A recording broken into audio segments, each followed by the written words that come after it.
नमस्कार. आज मी MP पाटील सरांच्या नाट्य समीक्षा संहिता आणि रंगप्रयोग या पुस्तकातील हाच खेळ उद्या पुन्हा एक रंगक्रीडा याच्या मी पाडलेल्या 4 भागांपैकी तिसरा भाग वाचतो. 3. आणि आता पाटणकरांच्या मनातले तिसरे युद्ध. रंगक्रीडा आणखी वेगळ्या रूपात आवृत्त होत चढत चाललेली. अलीकडच्या नागर ग्रामीण चित्रपटाच्या कथानकातून जन्म घेणारी, पांढऱ्या शुभ्र साडीतील सोज्वळ नायिका शुभ्र कळ्यांचा गजरा माळून शुभ्र चांदण्यात संथ शांत नदीकाठी कोकिळ कुहू कुहू बोले गात बसलेली कुणीतरी शांता आपटे, मीनाक्षी, अलीकडली सीमा देवही, ब्रँडीची बाटली, माणूस यातला भाबडा मास्टर विनायक, शाहू मोडक, अलीकडील रमेश देवही यांचीच जणू ही नायिका. चांदण्यात न्हात कोकिळ गीत गात बसलेली अशा त्या काव्य निर्भर वातावरणात गीतमग्न नायिकेच्या शुभ्र शिराची कंबर तोडण्यास व्हिलन मसण्या 2 गुंडांना बरोबर घेऊन येतो. तांबारलेल्या लाल भडक डोळ्यांचा, गलिच्छ राक्षसी अवतारातला, विड्या फुंकणारा उघडा बंब आचारी मसण्या पालेकर हाच तो व्हिलन, बिल्डर भंडारी. या तिसऱ्या फॅन्टसीतील व्हिलनची निर्मिती मोठी कल्पकता पूर्ण ठरेल अशी आहे. नायकाच्या मनात कुठंतरी वापरण्यासाठी रुतून बसलेली ही कॅरेक्टर पहिल्या अंकातील थंडीने कुडकुडणाऱ्या नंदलालच्या बोलण्यामध्ये तिची मुळे असतात. आमचा एक काका होता बरं का पाटणकर, मोठा विचित्र माणूस. थंडीच्या दिवसात बेटा मुक्काम मसणवटीतच असायचं. इकडं मढ जळतंय, लोक आक्रोश करतायत, तर हा घोरत पडायचा. एका दिवशी मढ नाही आलं की तांबरलेल्या डोळ्यांनी घरी यायचं. एकदा पहाटे मला जळका वास आला. त्या वासानंच जाग आली. बघतो तर मसण्या काका माझ्या अंथरुणात झोपलेला, केसाळ, काळा कुळकुळीत. आचार्याचं काम करायचं. दिवसभर कुठं कुठं मोठमोठाले झारे घेऊन फिरायचं. लफडी किती बायकांची, मिरवणुकीत बत्त्या घेऊन चालणाऱ्या बाया, वाढपी बाया, मोलकरिणी, काय समोर येईल ते. इतका ओंगळ आणि गलिच्छ. पाटणकरच्या डोक्यात वापरण्यासाठी रुतून बसलेला तो रघु उर्फ मसण्या पालेकर इथे आणखी ओंगळ, आणखी काळेकुट्ट रूप घेऊन त्याच्या खानावळीतील गोविंद गोपाळांना बरोबर घेऊन अवतरतो. आणि जयवंत दळवींच्या पुरुषमधील रांगडा नाना पाटेकरच या मसण्यातून उघडा रांगडा बोलायला लागतो. धरा तिला, अन्या फरफटत त्या पडक्या थिएटरात टाका डांबून. कोंबा हा माझ्या खांद्यावरचा पंचा तिच्या बोळक्यात. मी आलोच चिलीम चढवून. मग दाखवतोच तिला माझा हिसका. नाही तोडली कंबरेत तर नावाचं मसण्या नाही. जा, नंतर बोंबलू दे. लोक म्हणतील भोताटकी. प्रेमार्थ नायक त्याच्या नायिकेला हाका मारीत येताच त्याच्या डोक्यात झाऱ्याचा प्रहार करीत मसण्या त्याचा समाचार घेतो. घे तुझी इंदू. प्रहार. आणखी घे. त्याच्या हातनं जेवतो ना तू. हा काऊचा घास घे. प्रहार. आज नासवडा तुझ्या इंदूला. हा चिवचा घास घे. प्रहार. हा इंदूचा घास घे. प्रहार. उदात्त प्रेम म्हणत कवटाळून बसतोस का इंदूला. पुन्हा पुन्हा नासवेन. दुर्बल असहाय्य नायक काहीच करू शकत नाही. अशा वेळी तो स्वतःतील स्फुल्लिंगाने प्रेरित होऊन ब्रह्मांडातील आदिशक्तीला इंदूच्या नावाने आवाहन करतो. लागलीच ती महिषासुरमर्दिनीच्या रूपाने नंदलाल वाघाच्या पाठीवर बसलेल्या स्थितीत अवतीर्ण होते आणि नायकाच्या भक्तिभावयुक्त टाळ्यांच्या गजरात ती मसण्याचा वध करते. असे फॅन्टसीत वावरणाऱ्या पाटणकरच्या मनातील 3ही युद्धातले त्याच्या परीनं त्यानं मिळवलेले, त्याला मिळालेले विजय. फॅन्टसीची मुक्त सर्जक रूपे. या 3 फॅन्टसी म्हणजे वेगवेगळ्या नाट्यात्मक घटनांचा प्रत्यय देणारी पण तरीही विशिष्ट अशा मूळ आशयाशी संवादी राहणारी नाट्यांतर्गत 3 छोटी नाटके आहेत. येथील गंमत अशी की प्रारंभाला म्हटल्याप्रमाणे फॅन्टसीमधील घटनांचा कार्यकारण भाव, मूल्यांची संगती, तर्कसंगत मांडणी, प्रतिमांच्या अर्थाबद्दलची स्पष्टता यांबाबत येथे बराचसा विस्कळीतपणा, अपूर्णता आणि संदिग्धता आढळते. इच्छापूर्तीच्या संदर्भात तर असे दिसून येते की वास्तवामध्ये जे हवे असते त्याला फॅन्टसीमध्ये वेगवेगळे पांगारे फुटू शकतात. त्यामुळे ते येथे नाट्यात्मक सर्जनशील रंजकता निर्माण होण्याची शक्यता वाढत असते. लेखकाने ठरवलेच असते तर 3ही फॅन्टसीमध्ये इच्छापूर्तीचा एक साचा तो तयार करू शकला असता. पण मग तिन्ही कथानकात एक सुसंगत पण कृत्रिम साचेबंदपणा आला असता. नवतेचा सर्जक प्रत्यय देण्यात ते अपयशी ठरले असते आणि फॅन्टसीच्या अनिर्बंध रूपालाही तर्काच्या आणि संगतीच्या साच्यात बसवल्यासारखे झाले असते आणि त्यामुळे अनिर्बंध सर्जनाची गंमत पहावयास मिळाली नसते. लेखकाला फॅन्टसीच्या अनिर्बंध आविष्काराचे भान असल्याने त्याने या आविष्काराला एकसुरी साच्यात बसवले नाही. स्वप्नाप्रमाणे विस्कळीतपणे कसेही जे प्रकट होत असते त्याला त्याने मुक्तपणे प्रकट होऊ दिले. बिल्डरबरोबर युद्ध करावयास निघालेल्या या वीराकडून पहिल्या फॅन्टसीत खानाच्या पराभवाच्या बाबत कोणतीही कृती घडत नाही. नायिकेच्या दादाऐवजी तो तिचा दादला होणार यातच तो खुश आहे. नंदलाल तर खानाकडून मारला जातो आणि किल्ला शत्रूच्या स्वाधीन होतो. शेवटी नायिकेला शीलरक्षणासाठी आत्महत्या करावी लागते. बाहेरील वास्तव एवढे बलशाली आहे की फॅन्टसीतही नायक त्याच्याबरोबर झुंज घेऊ शकत नाही. खलनायकाला नायिकेच्या संदर्भात जे हवे आहे ते मिळवून न देणे एवढेच माफक यश मात्र ही फॅन्टसी मिळवून देते. दुसऱ्या फॅन्टसीमध्ये नायक, नायिका आणि नंदलाल या तिघांनाही कर्तृत्व लागते. तिघांच्या एकत्र कर्तृत्वाने खलनायकाचा वध केला जातो. मात्र हा निखळ विजय नसतो.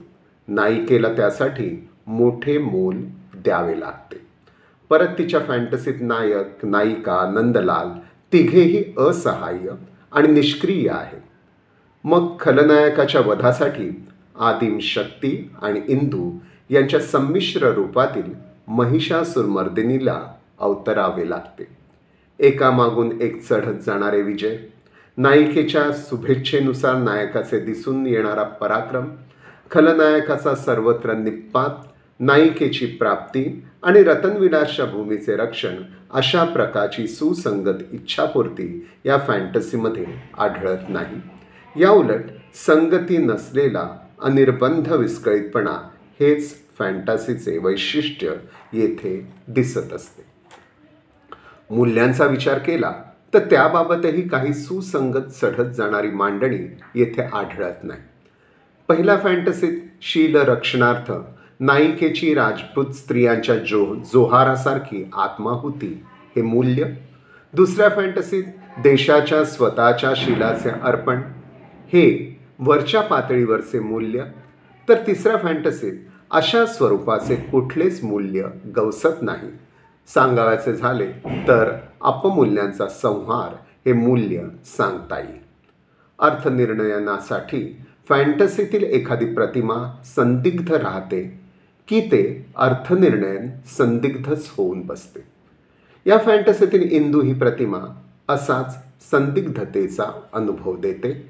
कधी ती मानवी मनाला हव्याशा वाटणाऱ्या रम्य भूतकाळाचे प्रतीक बनते. तिचे अपहरण म्हणजे त्या रम्य भूतकाळाचे अपहरण ठरते.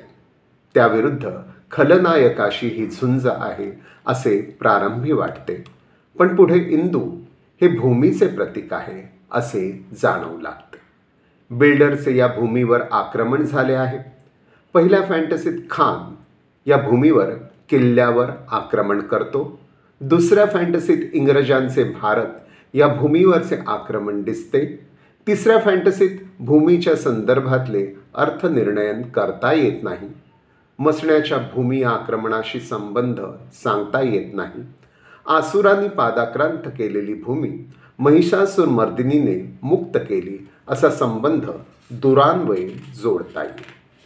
कधी ती आदिम शक्तीची प्रतिमा आहे असा प्रत्यय देत असते. बिल्डर विरुद्ध झुंज घेण्यासाठी तो इंदूच्या नावाने आदिम शक्तीला आवाहन करतो. मसण्याच्या संहारासाठी आणि स्वातंत्र्यासाठी परकीय सत्तेविरुद्ध लढण्यासाठी तो याच आदिम शक्तीला आवाहन करतो आणि ती आदिम शक्ती तीनही फॅन्टसीत इंदू किंवा तिच्या संमिश्र रूपातून प्रकट होत असते. कधी इंदू ही अद्भुत सर्जनाची प्रतिमा आहे असे जाणवू लागते. तिला आवाहन करताच ती शुभेच्छापूर्ण आशीर्वादाचे स्त्रीरूप घेऊन प्रकटते. कधी ती स्वातंत्र्य देवतेच्या क्रांती देवतेच्या रूपाने अवतीर्ण होते, तर कधी महिषासूर मर्दिनीच्या तांडवाचे सूचन करीत येते. कधी रूपखनी सौभाग्यकांक्षिणी वधू, तर कधी शत्रूला मोहपाशात घेणारी मोहिनी. अशी विविध रूपे ती नायकाच्या फॅन्टसीत शिरलेल्या मनात घेत असते. हे सारे घडते ते त्याच्याजवळ ती अद्भुत सर्जनाची शक्ती आहे म्हणून. त्यामुळेच इंदू ही त्या अद्भुत सर्जन शक्तीचीच प्रतिमा असे जाणवत असते. अखेरचा विषण्ण करणारा अनुभव. फॅन्टसीच्या राज्यात नेणारी त्याच्या जवळची सर्जक शक्ती संपूर्ण नसले तरी कोणत्या ना कोणत्या स्वरूपाचे विजय त्याच्या वाट्याला आणून देत असते. पण प्रत्यक्ष वास्तवात मात्र असे घडत असते. बिल्डर भंडारी रतनविलासच्या डिमॉलिशची ऑर्डर देत उभा.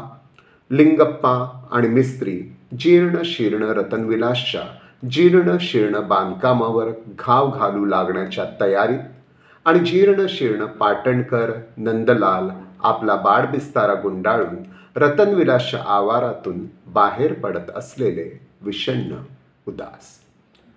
अभावांची पूर्ती करणाऱ्या स्वप्नांवर जगणाऱ्या माणसाच्या वाट्याला वास्तवात असे दुःस्वप्न येते आणि हे बाजारी व्यापारी आक्रमण कला, संस्कृती, माणसाची स्वप्ने या सर्वांवर होत असते. असा विषण्ण करणारा अनुभव हे नाटक अखेरीस आपणाला देते. रंगक्रीडा 1.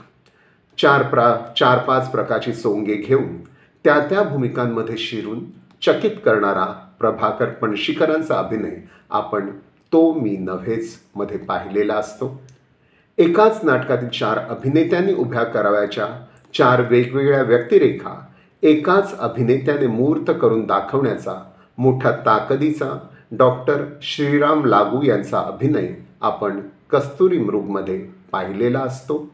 पण एकाच नाटकातील सर्वच अभिनेते वास्तव आणि फॅन्टसीच्या पातळ्यांवर जात प्रत्येकी 4-5 भूमिकांतून वावरत त्यांच्या अभिनय वैविध्यातून एक केंद्री नाट्यानुभव देत असतात. हे या रंगक्रीडेचे वेगळेपण ठरावे. डॉक्टर हेमंत अधिकारी, जयंत सावरकर, लीना भागवत, मंगेश कदम, अमित ओक, प्रवीण नार्वेकर या 6 अभिनेत्यांना पाटणकर, नंदलाल, इंदू, बिल्डर भंडारी आणि त्यांचे 2 नोकर या नाट्य वास्तवातल्या भूमिका वठवाव्या लागतातच. शिवाय नायकाच्या फॅन्टसीमधील ऐतिहासिक, उत्तर ऐतिहासिक, सामाजिक, ग्रामीण, मध्येच पौराणिक अशा आणखी 3-3, 4-4 भूमिका मूर्त करावयाच्या असतात. 4-4, 5-5 भूमिकात प्रवेश करीत त्यांनी केलेली ही रंगक्रीडा मोठा विविधतापूर्ण असा रंजक नाट्यानुभव देत असते. 2. हासत वसंती ये मनी अलबेला या प्रभातच्या शेजारीमधील चित्रगीताला सोबत घेत नायकाचा प्रारंभालाच होणारा प्रवेश नाट्यवस्तूशी संवाद साधत आपल्याला एकदम मराठी चित्रपट संगीताच्या रम्य भूतकाळात घेऊन जातो आणि या नाटकातील चित्रगीतमय नाट्यात्मक संगीताच्या रूपाचेही सूचन करतो. 1940-50च्या आसपासचा काळ हा मराठी चित्रपटांच्या आणि चित्रगीतांच्याही नवलाईचा काळ. प्रभातच्या तुतारीचे स्वर, महाराष्ट्राच्या कानाकोपऱ्यात निनादत गेलेले. हासत वसंत येपासून याला जीवन ऐसे नावपर्यंतची चित्रगीते मराठी माणसाच्या ओठाओठातून ललकारत असले. पाटणकर आणि नंदलाल यांनी हा नवलाईचा काळ डोळे भरून पाहिलेला, कानांनी तृप्त होऊन ऐकलेला. त्यांच्या मनातील ती गीतांची गोडी अजून न संपलेली, म्हणून त्यांच्या वास्तव जीवनात आणि त्यांच्या फॅन्टसीमध्येही ती चित्रगीते अजून गात येत असतात. पाटणकर हा दिग्दर्शक नायकाचे स्वप्न जगत, इंदू या स्वप्न नायिकेत गुंतलेला. या पार्श्वभूमीवर हासत वसंत हे चित्रगीत गात होणारा त्याचा प्रवेश नाट्यात्मक ठरत असतो. आणि हाच पाटणकर जेव्हा रतनविलास परत चालू होणार असल्याचे दिवा स्वप्न त्याच्या स्वप्नवाणीतून बोलू लागतो, तेव्हा प्रभातचे लखलख चंदेरी तेजा चिन्यारी दुनिया झळाळती कोटी ज्योती या या या हे पार्श्वगीत त्या गीतातील चित्रपटातील त्या क्षणीचे दृश्य आणि पाटणकरचे दिवा स्वप्न यांना एकात्म करून टाकत असते. पाटणकरच्या स्वप्नातील रविकिरणी इंदू शुभ्र साडीत आलेली, नदीत पाय सोडून बसलेली, चांदण्यात न्हालेली, स्वप्नील आकाशात बुडालेली, सारे कसे स्वच्छ नितळ निर्भर. येथे गायले पाहिजे आमराईतून गात जाणारे गाणे कोकिळ कुहू कुहू बोले. ते येथील स्वप्नील वातावरणाला तरल स्पर्श करणारे ठरते. पाटणकर आणि नंदलाल हे कालच्या भूतकाळात, आजच्या वर्तमानात आणि उद्याच्या वास्तव कल्पित भविष्यामध्येही एकमेकांचे जीवाभावाचे सवंगडी असतात. तेव्हा मनासारखा मिळे सवंगडी हे पार्श्वगीत त्यांच्या दुःखातील सुखाला ब्लॅक कॉमेडीकडे घेऊन जात असते. अशा या पार्श्वचित्रगीतांशिवाय 2 पारंपरिक आरत्यांचाही येथे चपखल उपयोग करण्यात आला आहे. गणपतीच्या आरतीतून क्रांतिकारक नायकाला सूचित निरोप दिला आहे आणि महिषासूर मदनीच्या विकराळ आरतीतून राक्षसी शक्तीचा निपात परिणामकारकरित्या सुचवला गेला आहे. त्या फॅन्टसीमधील वातावरण निर्मितीसाठी त्या नवलाईच्या काळातील चित्रगीतांच्या तुकड्यांबरोबरच त्या चित्रपटातील तुतारी, नगारा, झांज, व्हायोलिन, घोडदौड यांचे स्वर आणि नाद यांचा संवादी मेळही नाट्यात्मक ठरला आहे. किल्लेदाराच्या प्रवेशाला तुतारी नगाराची सलामी, किल्लेदाराच्या मृत्यूला श्यामची आईमधील व्हायोलिनचे शोकात्म स्वर, मेजर वॉटसनच्या खुनाला भालजी पेंढारकरांच्या ऐतिहासिक चित्रपटातील लढायांचे कल्लोळ आणि शेवटल्या बिल्डर भंडारीच्या रतनविलासच्या डिमॉलिश ऑर्डरला गोड मराठी गाण्यांना जमीनदोस्त करणारा पाश्चात्य संगीताचा कर्कश आवाज आणि त्यातच त्या टळटळीत दुपारी स्कूटरचा फर्र टर्र करीत स्वतःला फाडीत जाणारा आवाज आपल्या संवेदनांसहित सर्वांनाच जमीनदोस्त करणारा आवाज सारेच नाट्यात्म आणि आशयाशी एकरूप झालेले. विवेक लागू यांनी प्रभातच्या शेजारी, माणूस, कुंकू, रामशास्त्री आदींतील चित्रगीतांचे मंजूळ तुकडे, त्यातीलच आशयाशी एकरूप ठरणारे स्वर, नाद, भोवतालच्या सृष्टीतील आवाज यांचा केलेला उपयोग नाट्यवस्तूला अधिकाधिक परिणामकारक करीत असतो. इथे मी या प्रकरणाचा 3रा भाग संपवतो. धन्यवाद.